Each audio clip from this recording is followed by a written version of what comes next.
अमेरिकी राष्ट्रपति Donald Trump ने दादागिरी की तमाम हदों को पार कर दिया है। और जब मैं दादागिरी शब्द का इस्तेमाल करता हूं, गुंडा शब्द का इस्तेमाल करता हूं, तो यहां ट्रंप के लिए यज्ञ करने वाले लोगों को बुरा लग जाता है। खबर बहुत चिंतित करने वाली है दोस्तों। क्या आप जानते हैं, ईरान के साथ व्यापार करने के आरोप में ट्रंप ने 4 भारतीय कंपनियों पर आर्थिक दबिश, आर्थिक प्रतिबंध लगाया है। मैं समझना चाहता हूं क्यों, और सबसे बड़ी बात, इस मुद्दे पर भारत सरकार क्यों खामोश है? विदेश मंत्रालय के मुंह पर ताला क्यों लगा हुआ है? यह सीधा सवाल प्रधानमंत्री नरेंद्र मोदी से है। ट्रंप प्रधानमंत्री नरेंद्र मोदी की मौजूदगी में भारत को टैरिफ किंग बताए, प्रधानमंत्री खामोश। हमें F-35 विमान बेचते हैं जिसकी कोई विश्वसनीयता नहीं है, प्रधानमंत्री खामोश। चीन की तारीफ प्रधानमंत्री के सामने, प्रधानमंत्री खामोश। और अब हमारी 4 कंपनियों पर प्रतिबंध लगाया जा रहा है, तब भी विदेश मंत्रालय खामोश है।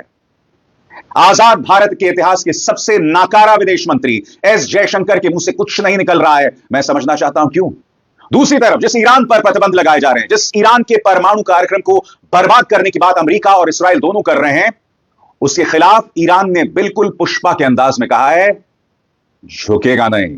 मगर ये खबर क्या है दोस्तों, और हर भारतीय को इसको लेकर चिंतित होना चाहिए। इसके क्या परिणाम होने वाले हैं, इसकी भी हम चर्चा करेंगे।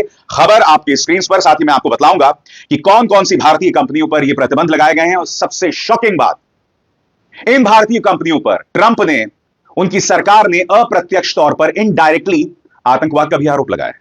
इंतजार कीजिए, मैं आपके सामने क्या तथ्य रखने वाला हूं। सबसे पहले इस पर गौर कीजिए। खबर आपकी स्क्रीन पर, अमेरिका ने 4 भारतीय कंपनियों पर प्रतिबंध लगाए हैं, यह कहते हुए कि उनका ईरान के पेट्रोलियम और पेट्रोकेमिकल उद्योग में हाथ है। अमेरिका के वित्त विभाग ने सोमवार को यह फैसला लिया, जो तेहरान के तेल व्यापार पर दबाव बनाए रखने की वॉशिंगटन की कोशिशों का हिस्सा है। मैं आपसे एक सवाल पूछना चाहता हूं दोस्तों। भारत की 88% तेल जरूरतें विदेश से पूरी होती हैं, जिसमें ईरान का एक बहुत बड़ा योगदान है। ईरान पर लगातार दबिश डाला जाएगा तो भारत पर कई मोर्चों पर इसका बुरा असर पड़ने वाला है।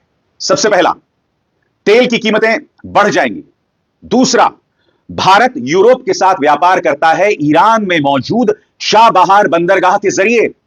अगर इसी तरह से तनाव बढ़ता गया तो चाबहार बंदरगाह के जरिए हम जो व्यापार करते हैं उस पर अंकुश लग जाएगा। मगर आपके जहन में सवाल होगा दोस्तों कि आखिर वो कौन सी 4 कंपनियां हैं जिस पर प्रतिबंध लगाया गया है, और उनके बारे में अमेरिकी सरकार दरअसल कह क्या रही है। आपके स्क्रीन पर वो कंपनियां जो एक एक करके आ रही हैं। अमेरिका के ट्रेजरी डिपार्टमेंट के office of foreign assets control यानी OFAC की एक प्रेस रिलीज में बताया गया है कि अमेरिका ने Austin ship management private limited, BSM marine LLP, Cosmos lines और फ्लक्स मैरीटाइम LLP पर प्रतिबंध लगाया है। इन कंपनियों पर आरोप है कि इन्होंने ईरानी पेट्रोलियम से जुड़े प्रोडक्ट्स की ट्रांसपोर्टेशन में मदद की, जिसकी वजह से अब उन पर अमेरिकी कानून के तहत कड़े प्रतिबंध लगाए जाएंगे। और जैसे मैंने कहा दोस्तों, इन कंपनियों पर इनडायरेक्टली आतंकवाद का आरोप लगाया जा रहा है। इसके लिए आपको प्रेस रिलीज के एक एक शब्द पर गौर करना पड़ेगा। वो प्रेस रिलीज जो कि अमेरिकी विदेश मंत्रालय ने जारी की है, इस पर गौर कीजिएगा। यह प्रहार सिर्फ ईरान पर नहीं है, भारतीय संप्रभुता पर प्रहार है, भारत के व्यापारिक हितों पर प्रभाव है। मगर क्या विश्व गुरु अपना मुंह खोलेंगे, या सिर्फ भाजपा के प्रचार तंत्र के जरिए तुम्हें प्रधानमंत्री नरेंद्र मोदी को विश्व गुरु बताना है? आतंकवाद के क्या आरोप हैं? प्रेस रिलीज के एक एक शब्द पर गौर कीजिए। यह अवैध शिपिंग नेटवर्क ईरानी तेल को लोड करने और एशिया में खरीदारों तक पहुंचाने में अपनी भूमिका छुपाने और गुमराह करने का काम करता है। इस नेटवर्क ने अब तक करोड़ों डॉलर की कीमत का करोड़ों बैरल कच्चा तेल भेजा है। आज की कार्रवाई ईरानी सरकार पर अधिकतम दबाव बनाने की राष्ट्रपति ट्रंप की मुहिम का पहला कदम है। इससे ईरान की वो कोशिशें बाधित होंगी जिनके जरिए वो तेल से कमाए पैसों का इस्तेमाल आतंकवादी गतिविधियों को फंड करने के लिए करता है। सवाल यह है कि अगर भारत ईरान के साथ व्यापार कर रहा है, अगर भारत की कई जरूरतें ईरान के जरिए पूरी हो रही हैं, और सबसे बड़ी बात, ईरान के चाबहार बंदरगाह के जरिए भारत व्यापार करता है, तो क्या भारत आतंकवाद में हिस्सेदार है? क्या भारत और ईरान आतंकवाद में साझेदार हैं? ट्रंप कहने की कोशिश क्या कर रहे हैं, और कब तक हम खामोश रहेंगे? कब तक इसे हम बर्दाश्त करते रहेंगे? दूसरी तरफ दोस्तों, जैसे कि आप देख सकते हैं, 25 फरवरी को रूसी विदेश मंत्री लावरोव और ईरान के विदेश मंत्री आरागाची की मुलाकात होती है, और यहां पर ईरान अपनी तरफ से अमेरिका को सख्त संदेश देता है कि हम किसी भी कीमत पर झुकने नहीं वाले हैं। परमाणु मुद्दे पर हम बातचीत करेंगे, मगर बराबरी के लेवल पर।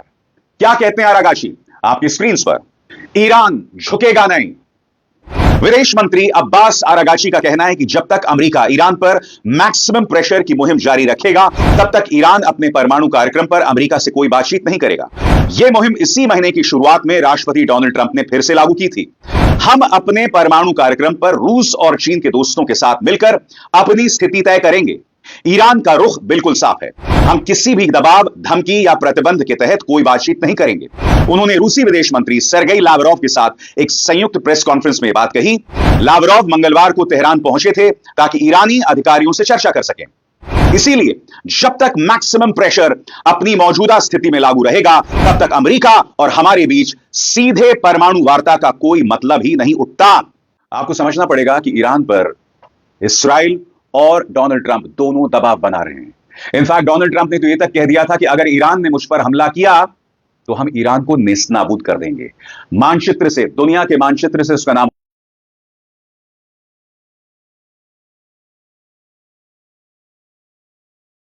पूरे एक देश को बर्बाद कर दिया था।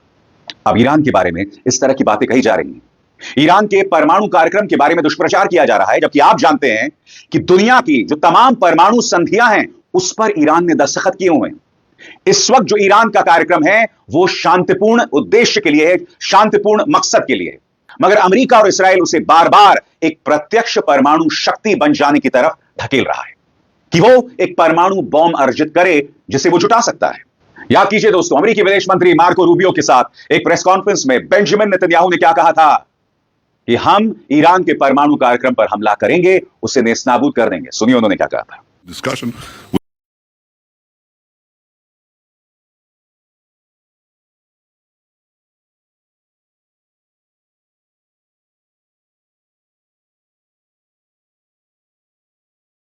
Region has to be rolled back.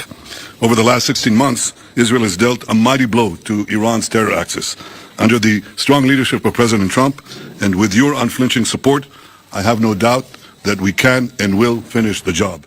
और याद कीजिए डोनाल्ड ट्रंप का वो बयान कि दुनिया के मानचित्र से ईरान को हटा देंगे। याद है कि भूल गए? सुनिए। Iran and their proxies who have threatened to retaliate against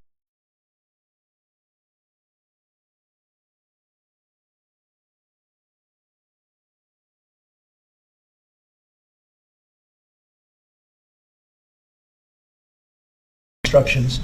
If they do it, they get obliterated.